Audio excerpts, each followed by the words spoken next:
Chestnuts roasting on an open fire. Jack Frost nipping at my nose, your nose, our nose. Yuletide carols being sung by a fire and folks dressed up like Eskimos. Speaking of Eskimos, hey, how we doing? Man, 3 days and counting. Anybody excited out there?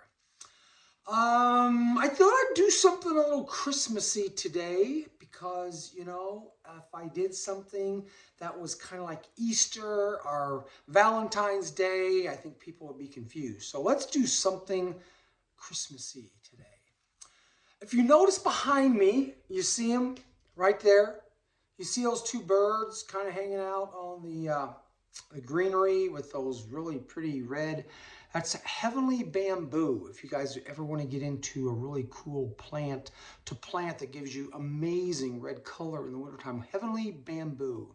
But anyway, back to the partridges. So partridge in a pear tree. Everybody talks about partridges in pear trees. You know, the funny part is, if you ever notice, other than Christmas, you don't hear much about partridges.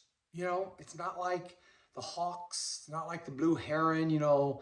For some reason, partridges are just something that most people talk about around this time of year. I'm sure there are people out there in this world who actually raise partridges. The partridge family, remember that group back in the 60s and 70s and the 80s, the partridge family. But for the most part, partridges, they're not well known other than maybe about 2.5, 3 weeks in December.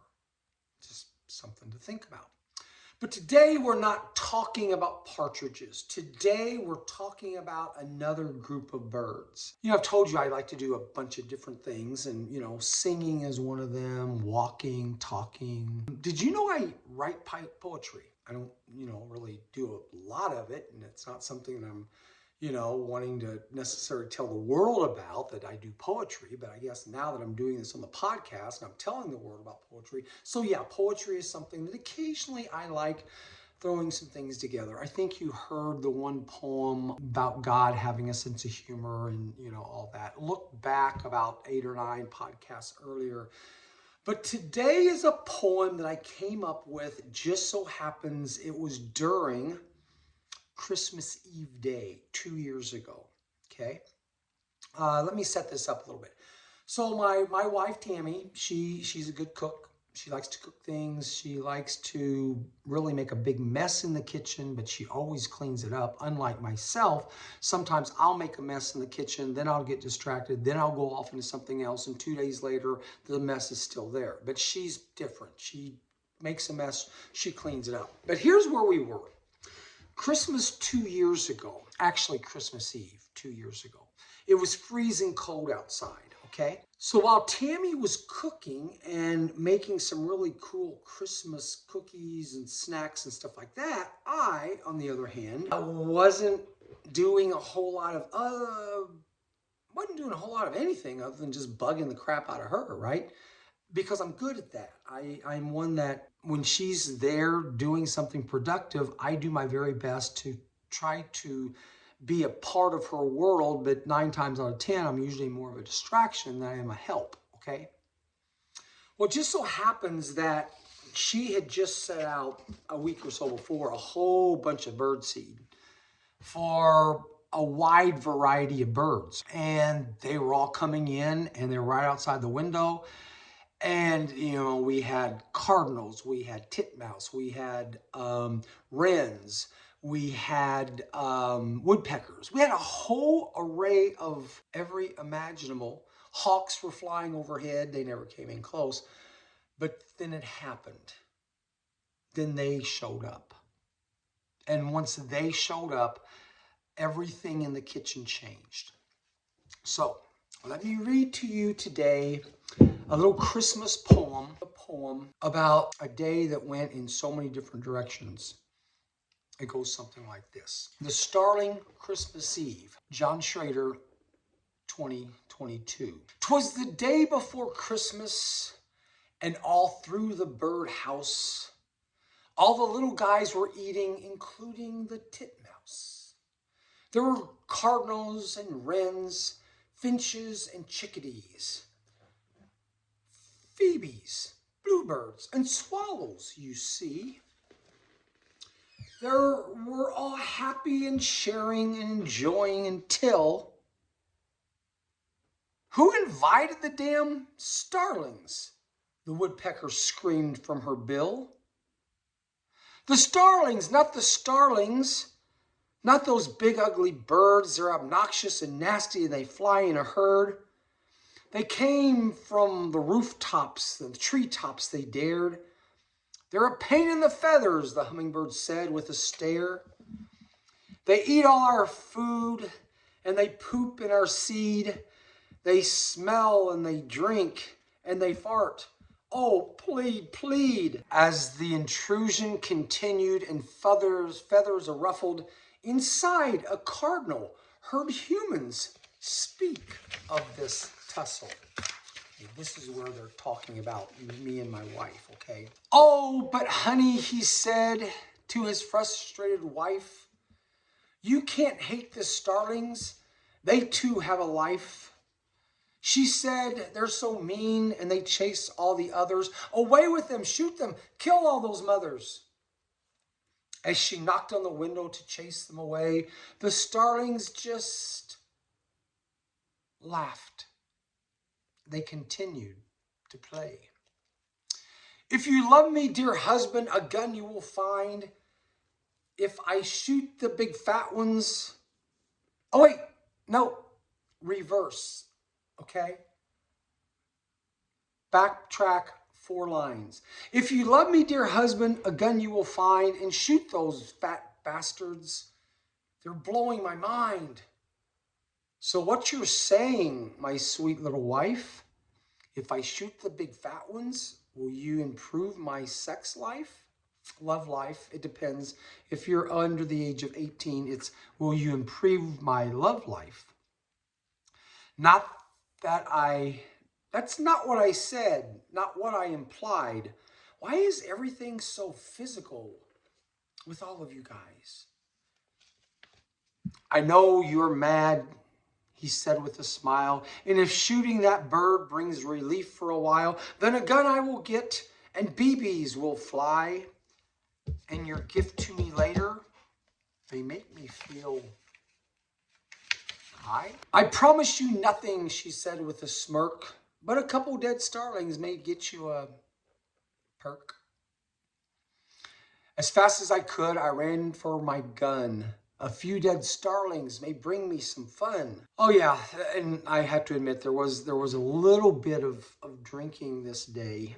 I think it helped with the creativity side of me. But anyway, the Seagram's Tito's was flowing on that cold winter day, and visions of romance were certainly at play. He was not a killer, all his friends knew, but we all have a price, and today it was 2.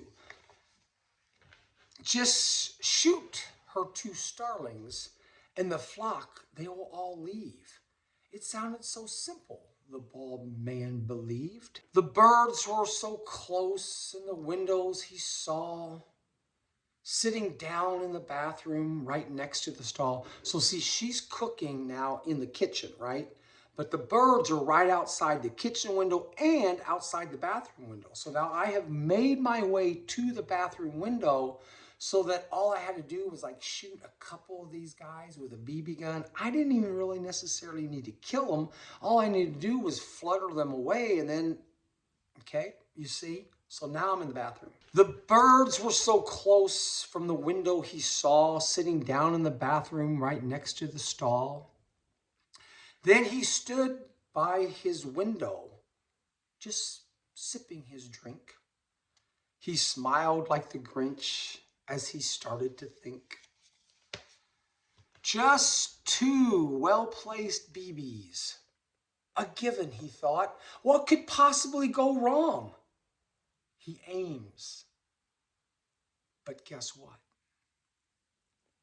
As he drew down on his prey just a full before he did sneeze, and pulling the trigger, he had a brain freeze. For the shot that was supposed to start a night of such love exploded into the window, shattering glass from above. He stood in amazement. What a pellet so small! How could it destroy a big window in no time at all? You starting to see maybe what happened? It was such a simple idea. All the starlings were jeering and showing their beaks. Hearing from the next room as his wife starts to shriek. What was that? She implores as she opens the door, and her mouth fell open as glass covered the floor. Imagine like a huge pane glass of window that is now no longer on the window. It's now in the bottom. Yeah, it's in the bottom of the bathroom floor. He thought a hero is what he would be. "Oh my God, you're an idiot," she screamed right at me. Sub-zero winds rushed through the pane. A freezing cold bathroom was all that remained. He could tell by her face he was suddenly banished, and visions of romance had immediately vanished. You see, there was like this big warm heart of love and thinking that, oh my gosh, today was going to be wonderful. And now all of a sudden, as the wind was coming to my face, I was freezing, it's cold. And well, if I could have just had a window to keep it out. But no, the window was now destroyed. He could tell by her face he was suddenly banished, and visions of romance had immediately vanished. As the starlings were watching, she screamed with no charm, "Tonight, my dear husband, you'll sleep in the barn." But sweetheart," he stuttered, "it isn't my fault." It's never his fault. It's never his fault. "It's COVID that made me shoot the window," he thought. "Then blame it on Fauci," she said with disgust, "because your bed tonight, mister, will be full of dust." His bed was so cold on that Christmas Eve night. How could something so magical end in disastrous plight? As the hammock was covered with blankets so cold, he laid there so lonely, but let it be told. As he laid there numb and his legs start to shake, he obviously realized he made a mistake. And I hope this shows you what we already know. As he lay there freezing, surrounded by snow, this is the important part. Booze, guns, and women are a gamble and risk. Think through that for a moment. Booze, guns, and women. How many times do those three get somebody in trouble?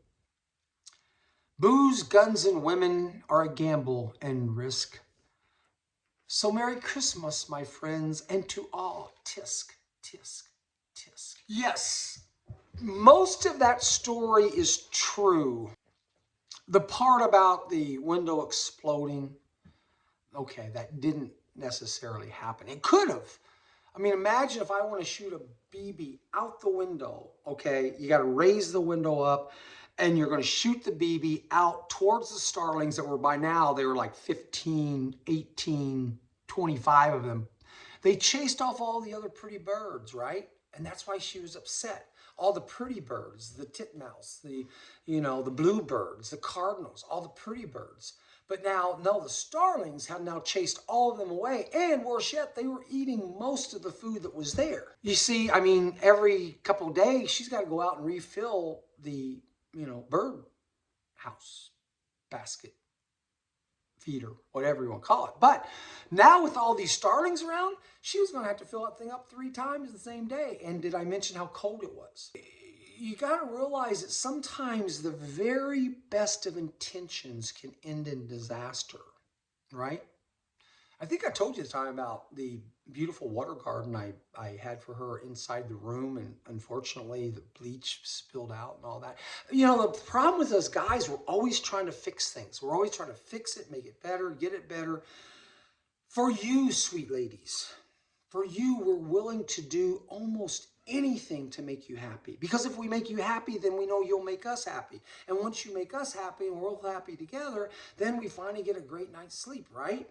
I know I'm kind of jumping around here, but long story short, the intention was good until the window exploded and now the whole bathroom is freezing cold and there's glass everywhere. And that is the poem about the starlings that changed things just a little bit. And that is my gift to the world today.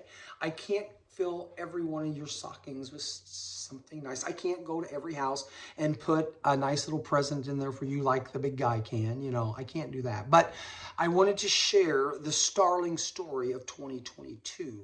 And yes, it was a Christmas Eve story. So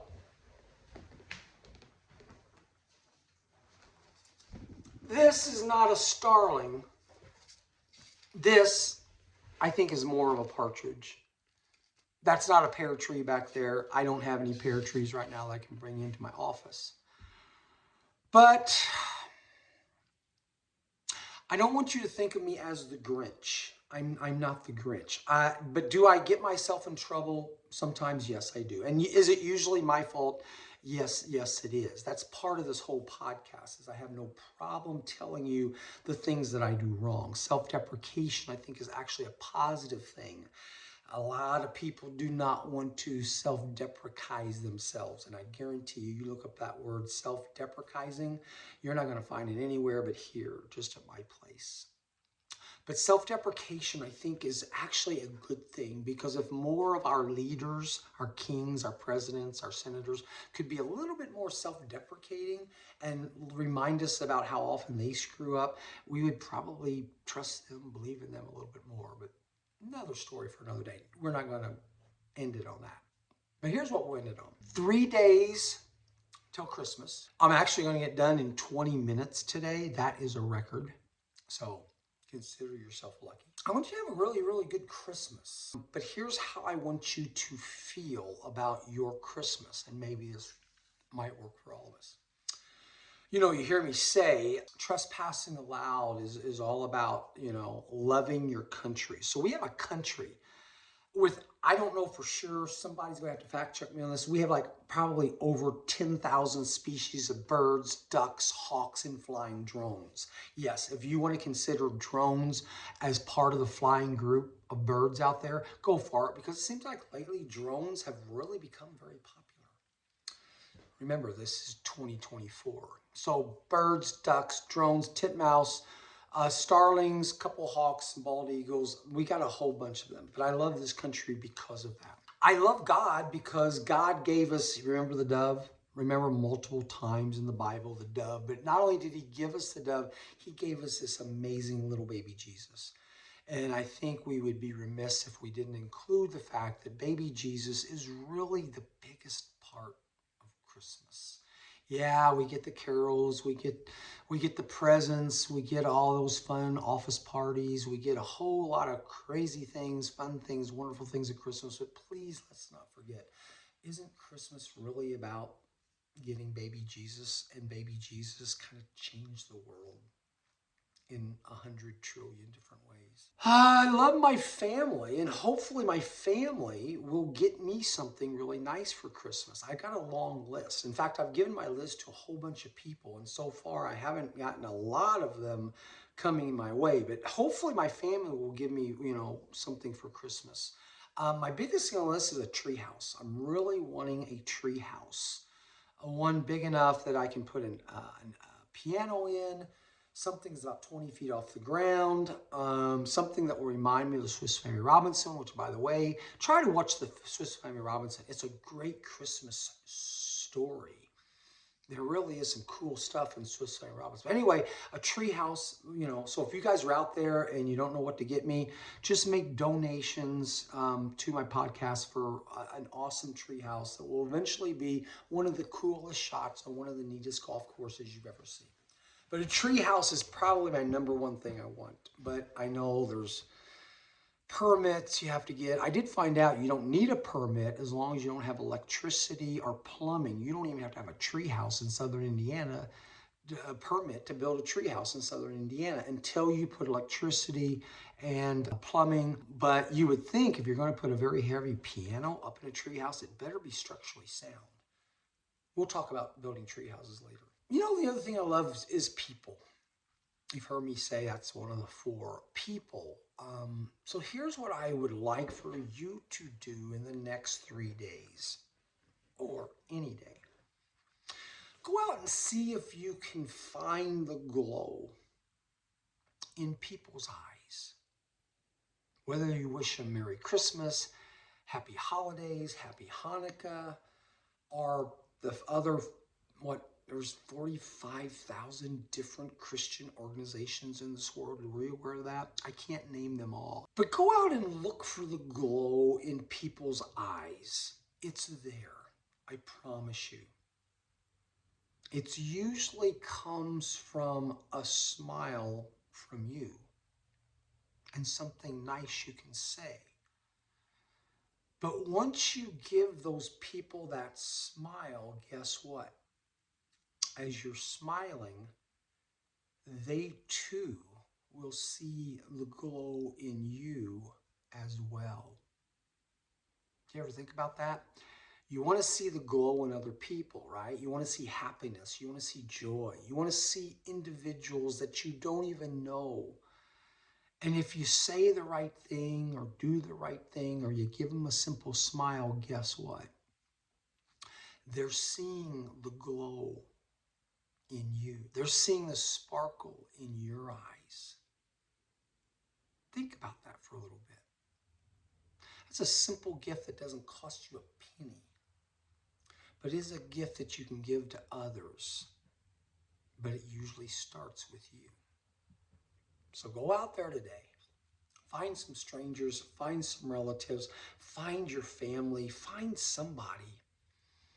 And when you look at the glow in their eyes, and you get that warm feeling down inside of you, realize in return you're probably giving them that same feeling. So that's my Christmas wish for you. That's the present I think you can give to everyone you meet in the next few days. And when you get it, realize that you're also giving it. Remember what I said that came from my mother. Giving and sharing is an amazing gift. It will make you feel good inside. But just as important, accepting a sharer's gift, accepting that present, accepting that hug, accepting that smile, it will bring eternal joy to you also. So Merry Christmas. We'll talk soon. Trespassing allowed. Come back and see me.